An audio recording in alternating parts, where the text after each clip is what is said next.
Летниот распуст со себе се носи нова рутина за децата. Меѓутоа, колку е важно слободното време, од друга страна, колку е важно читањето, игрите и сите оние активности кои што го третираат развојот на децата. Утринава разговарам со специјален едукатор и рехабилитатор Теа Томовска-Ристовска, со која што ќе проговориме малку повеќе на оваа тема.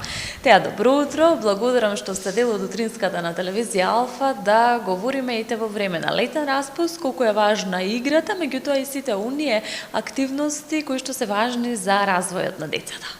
Да. Добро утро, благодарам на поканата. Стварно интересна тема, која што, иако е лето, не треба децата да се стават во мирување, туку напротив, треба да бидат и активни.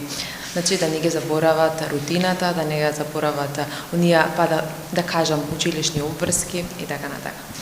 Токму така, време на летен распуст, кога се менува рутината кај децата, колку е важно од една страна слободното време, а од друга страна па сите оние активности кои што се важни за развојот кај децата, секако насочени од наставниците, од учителите, меѓутоа и родителите кои што во овој период имаат се повеќе слободно време, односно време да поминат со своите деца.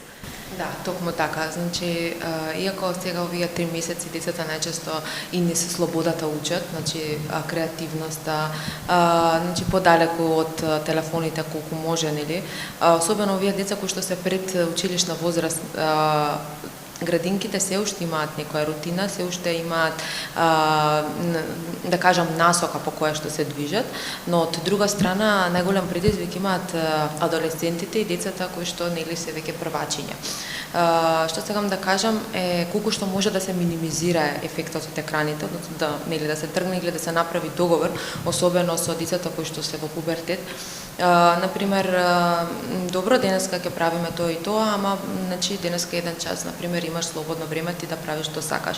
Да ги вклучуваме и во рутината заедно со родителите и исто така да им дадеме и слобода и креативност. И да не се плашат родителите, и ако не прават денеска ништо па со децата, многу е битно да бидат присутни и кога се со нив. Бидејќи најчесто да кажам, гледаме слика која што например и децата и родителите седат на телефони. Не би кажала дека тоа е нешто што би носело бенефит на долги стази, туку напротив се си има ефект.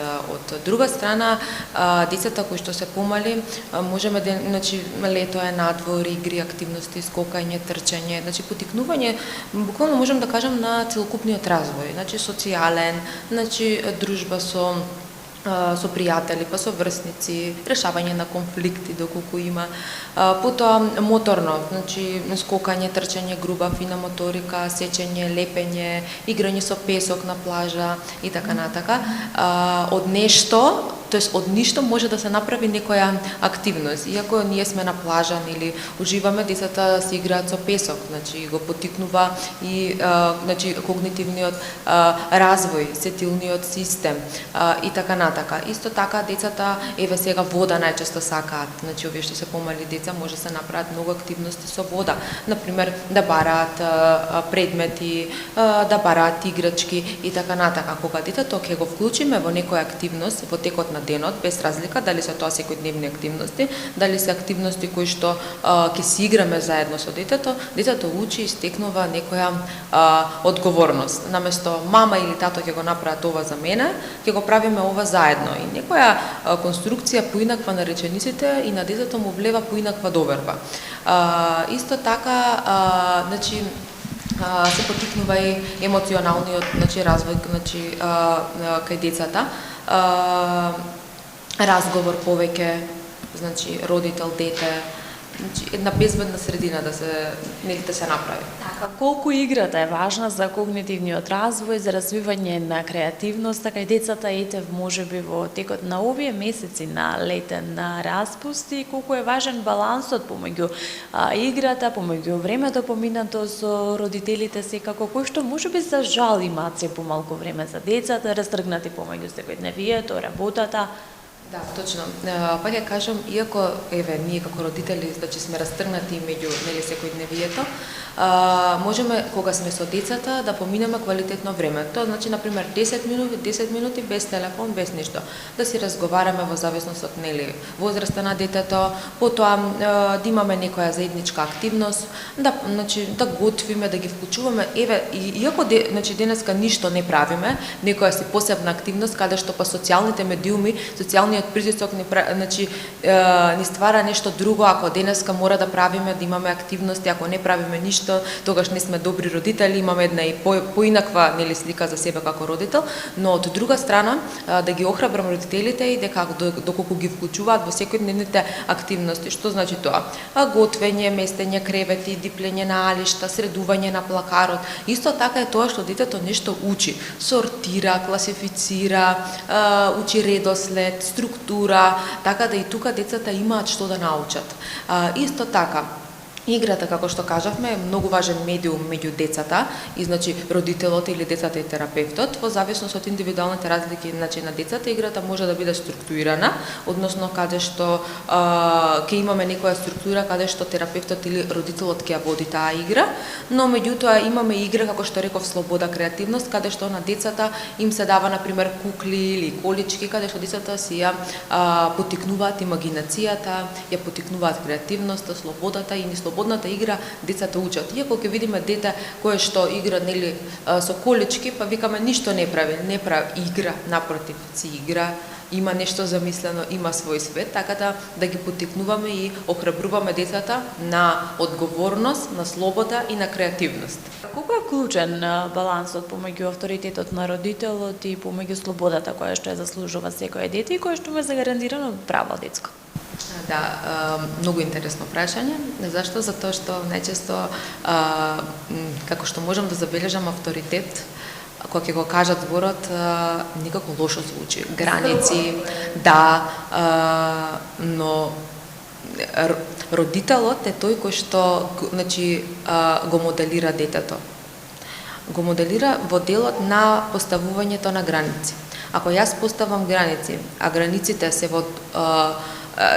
за доброто на моето дете, тоа не значи дека јас сум лоша мајка, односно дека, ако ќе речам јас сум авторитетна врз детето, дека тоа значи дека детето нема избор за ништо. Не, напротив. Тоа дете мора да ги учи работите, например, дека тоа е опасно, дека не треба да пипне таму, дека не треба да го направи тоа, дека, например, нешто што детето ќе го држи во една, како да кажам, безбедна зона. Од друга страна пак, авторитетот денеска некако многу бега и поради тоа што многу бега, не зборувам авторитет само од родители, од наставниците ти работи, малку избегано, односно поместени се тие норми, но пак ја кажам, јас од искуство можам да кажам дека авторитетот, кога ќе му поставите на детето, не дека детето ве гледа строго, напротив, детето не може пак да биде пријател со вас, но едноставно може да го знае доброто за себе во текот на времето. Ако тоа дете, например, сега јас му кажам не, за да не пипне во струја и дека, ќе му се објасни зашто е не. Например, немој да пипнеш таму, нели ќе се изгориш, или немој да се качуваш, ќе паднеш, ќе те боли. Едноставно причина последица на тоа не само не, па детето буквално да се буни зашто не, туку на секое не или на секое стоп треба да има образложение. И секое, не и стоп и треба да биде доследно од страна на родителот. Без разлика, бидејќи понекогаш се случува мама да е попуслива, тато да е построг или обратно, но и 20 родители треба да бидат доследни во сето тоа и доследни во изборот на детето. Што тоа значи? Дека ако сега не треба да пипне детето таму и следниот пат не треба да биде таму. Сакам да кажам да има разбирање и од двете страни колку што е можно. Убаво речено, во интерес на времето, теа ви благодарам многу за сите овие споделени совети, информации, препораки за родителите, за бабите и дедовците и сите оние кои што можеби во текот на летниот распуст се грижат и ги анимираат своите најмали дечињата. Се надевам дека повторно ќе се видиме пред малите екрани, секако со нова тема посветена на децата. Да. Благодарам на гостувањето. Само една порака, значи, до сите родители и до баби и дедовци е дека се што правите со децата, правете умерено, не ги изморувајте, гледате ги капацитетите на своите деца, способностите кои што ги имаат, и не ги споредувајте со сите други деца. Да, токму така, повеќе љубов, повеќе внимание и повеќе работа со дечињата во текот на овие месеци на летен распуст, препорачуваат и специјалните едукатори и рехабилитатори, а утринава јас разговарав со Теја Томовска-Ристовска токму на оваа тема. Се надевам дека пренесовме корисни препораки и совети до сите родители, меѓутоа и сите женители кои што се важни за развојот кај дечињата. Ви благодарам, почитувани, за вниманието.